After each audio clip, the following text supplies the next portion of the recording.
Naparank game na naman tayo mga idol gamit si Gat at Kaka at Roamer tayo dito. Bago ang lahat, kung hindi ka pa naka-follow baka naman. Maaga tayo dumalaw sa gold lane at mabibigyan natin si Tigreal. Target ko lang sana si Melissa dito pero hindi ko inaasahan na nagtitipi pala si Tigreal sa bush kaya napitas ko na naman siya.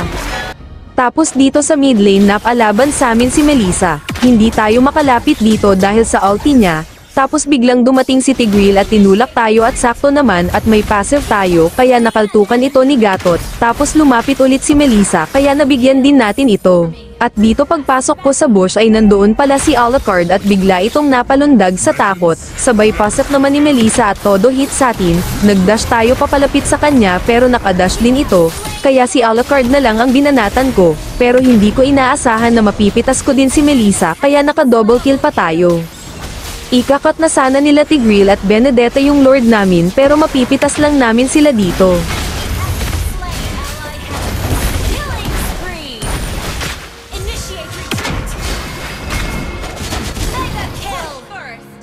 Pagka-push ko ng second torrent ay tinulungan ko yung kakampi ko na binabanatan ni Alucard.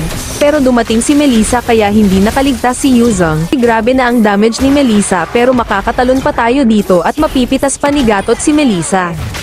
Inatake na naman ako ni Melissa dito pero maswerte si Gat at Kaka at siya pa ang mapipitas ko dito. At dito nga may lord na kami at tataposin na namin ang laban. Panalo na naman tayo mga idol. Salamat sa inyong panonood at kung hindi ka pa naka-follow, baka naman.